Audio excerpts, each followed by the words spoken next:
Salut à tous, et on se retrouve pour un nouveau numéro du Débriefing F1. Vous connaissez désormais bien le rendez-vous, c'est toutes les semaines sur www.motorcv.com en compagnie, comme d'habitude, de l'incontournable Jean-Luc Roy. Incontournable, on va essayer. Qui n'a pas la langue de bois et on sait qu'on apprécie. Je peux le prouver. Voilà. Salut à tous.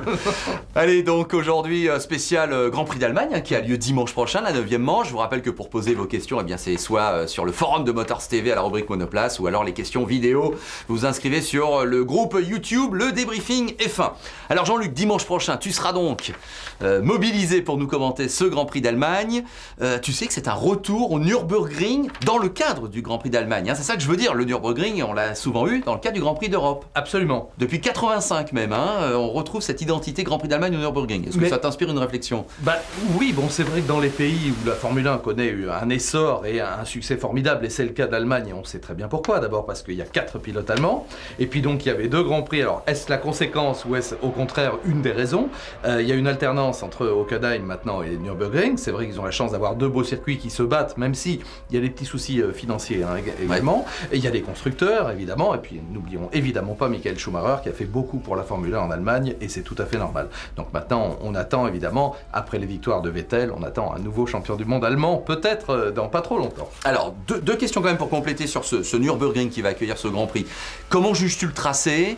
Tu sais qu'ils ont refait la première partie, là, il y avait beaucoup d'incidents. Bon, maintenant, ça se tortillonne un petit peu, si j'ose dire. Bon, je sais pas, moi, je suis pas totalement convaincu. Qu'est-ce que tu en penses ? Comme toi. Moi, je n'aime pas les circuits qui sont trop lents. J'aime bien les circuits où, au contraire, la différence se fait au courage également, se fait avec des monoplaces bien réglées dans ce qu'on appelle les moyennes et hautes vitesses, c'est-à-dire, on va dire, entre 200 et 250 km/h. Là, un tortillon comme ça, c'est tout ou rien. Ça incite les pilotes aussi à se dire, je vais taper un peu, c'est pas grave, c'est pas que je veuille pas qu'il y ait de contact, mais à mon avis ça ne prouve pas grand chose, ni en matière de pilotage d'ailleurs, ni en matière de de tenue de route, parce que là il faut simplement avoir, comme disent les pilotes, une machine qui ressort bien des courbes, qui motorise bien, qui freine bien à l'évidence, qui s'inscrit bien pour moi ça ne prouve rien. Voilà, je suis complètement de ton avis, les petits tortillons comme ça, moi c'est pas ma tasse de thé. Voilà. Tu as évoqué mon verre de bière. Voilà, oui. Tu as évoqué le fait qu'Hockenheim, normalement, il y a une alternance Hockenheim-Nürburgring. L'an prochain, c'est Hockenheim. On sait déjà qu'il y a des difficultés financières. Et Hockenheim semble avoir prévenu que dans ces conditions, on ne pourrait pas organiser le Grand Prix d'Allemagne à Hockenheim. T'as pas l'impression que ça rappelle un peu la situation française, quelque part ?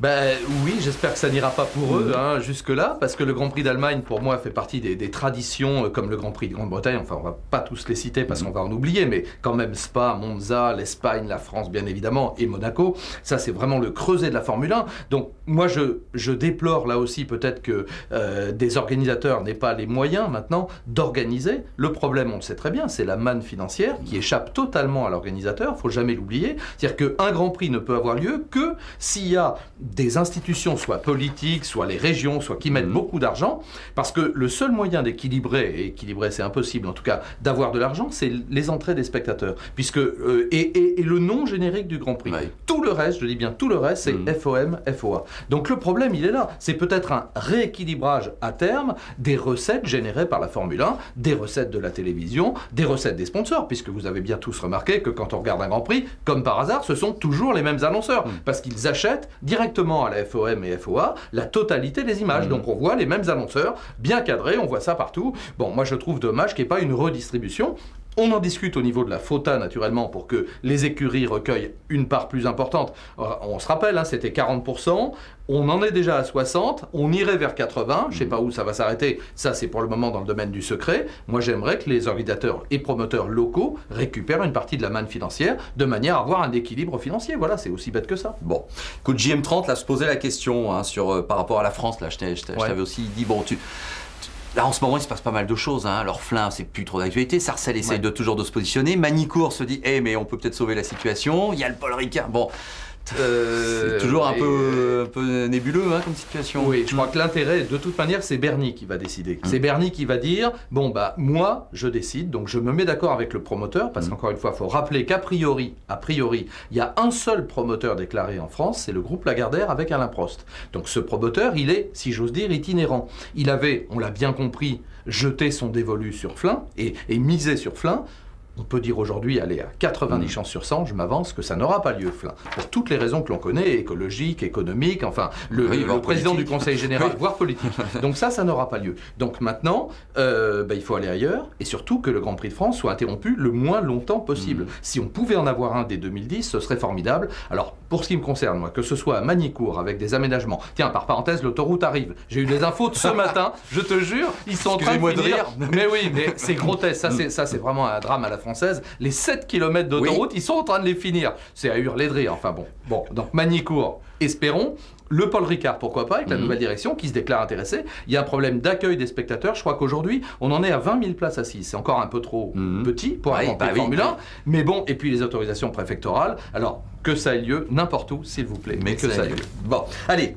Pas mal de petites questions en rafale, si tu veux bien. Comme ça, tu vas nous répondre ça de façon percutante, comme tu sais faire aussi. Sato Kamikaze qui se demande, Red Bull, sachant que Vettel arrive à domicile, Red Bull doit-elle choisir un premier pilote? Et est-ce que ça doit être Vettel pour ce Grand Prix d'Allemagne? Non, pour moi, c'est trop tôt. Et là aussi, moi, j'aime le sport et je rends hommage toujours à Ron Dennis, je suis désolé, qui n'a jamais choisi, et ça a été bien un des problèmes, ou à Frank Williams. Moi, j'aime bien quand on ne choisit pas, c'est beaucoup trop tôt dans la saison. On bascule à peine dans la deuxième moitié. Weber a encore sa carte à jouer, il est pas loin, il faut qu'il en gagne un, Weber, donc c'est trop tôt. Bon, on rappelle quand même que Button a été battu par Vettel au Grand Prix de Grande-Bretagne. Ça serait à la rigueur amusant qu'il y ait l'inverse pour ce Grand Prix. Forza Kimi du site gofin.com. Ferrari a annoncé qu'elle se concentrerait bientôt sur 2010. Est-ce la bonne décision? Attention aux effets d'annonce. Oui. On est très manipulateur également chez Ferrari. Je rappelle que Ferrari est encore en lice pour avoir au moins la 3e place au championnat constructeur. N'est pas très loin de Toyota, qui va moins bien Toyota. Même s'il y a eu un trou, ça va un peu moins mal, mais c'est pas la joie. Ferrari monte régulièrement.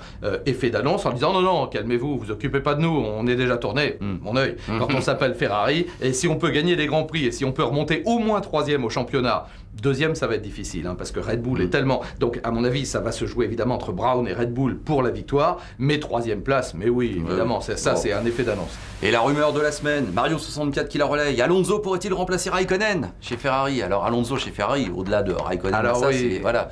C'est le rêve de tout le monde, c'est clair, parce qu'un des tout meilleurs pilotes, sinon peut-être, enfin je vais m'avancer, mais oui, un des plus solides en tout cas, hormis le talent de Button et le talent là aussi de Vettel, mais c'est clair que Alonso, complet. Ouais, le package complet, il est, puis alors on le sent bien dans sa tête, c'est un type bien. Alors c'est sûr qu'Alonso chez Ferrari, ça ferait les gros titres, etc. Décrocherait-il son 3e titre? Mais alors à la place de qui? Moi je pose la question, c'est très bien. Raikkonen, faut pas l'enterrer trop vite. Massa, alors lui pas du tout, parce que Massa il est complètement dedans. Oui, c'est sûr que c'est sympa, mais ça fait partie également des rumeurs que nos amis italiens adorent lancer dans la presse italienne en disant des machins et trucs et bidules. Bon, pourquoi pas? Enfin, oui, pourquoi pas Alonso chez Ferrari un jour, mais pas demain, moi je pense ça. Allez, la dernière question, c'est de Titeuf, qui parle de ProDrive, qui te pose une question sur ProDrive. En fait, je pense que ce qu'il veut dire, c'est que maintenant qu'on sait qu'on se dirige vers un statu quo pour la Formule 1 avec cet accord FIA-FOTA, même si on peut penser qu'il y aura d'autres épisodes. Il y a encore des soubresauts, bon, ça va se calmer. Enfin, admettons que le budget considérablement réduit avec les nouvelles équipes, ça pouvait se concevoir. Maintenant que ces équipes, si elles se retrouvent face à un environnement qui n'a pas spécialement beaucoup changé, est-ce que tu crois que ProDrive, Manor et Campos vont effectivement arriver en Formule 1? Alors ProDrive, c'est USF1, j'ai compris. Alors, oui, USF1, c'est pas un problème. USF1, oui, parce qu'à mon avis, le financement est là.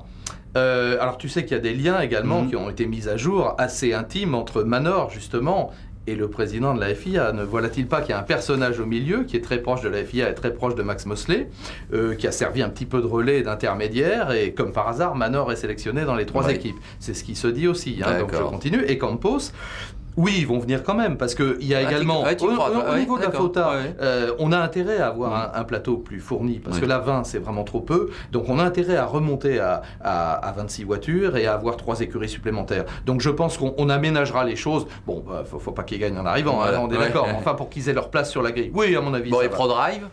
Non? ProDrive, ils sont pas très bien par rapport à la FIA, justement. Je crois qu'il y a eu un petit clash là aussi, pourtant c'est entre Britanniques, mais entre David Richards et Max Mosley. Maintenant, tout ça peut être mis à plat à terme, selon la guerre de succession de Max Mosley, s'il est avéré que Mosley ne se représente pas en octobre, ce qui, moi, me paraît là aussi très vraisemblable. Donc on va pas reciter les 3 noms qu'on a cités déjà précédemment, ici même, mais bon, il y a 3 postulants, en tout cas, déclarés, on va dire ça comme ça. On aura le temps d'en reparler d'ici là. En tout cas, c'est tout pour aujourd'hui, mais donc lundi prochain, après cette pause, cette mini-pause de 3 semaines en Formule 1, on pourra vraiment reprendre nos discussions concernant ce qu'on aura vu en piste la veille. Donc ce sera la spéciale Grand Prix d'Allemagne, la 9e manche.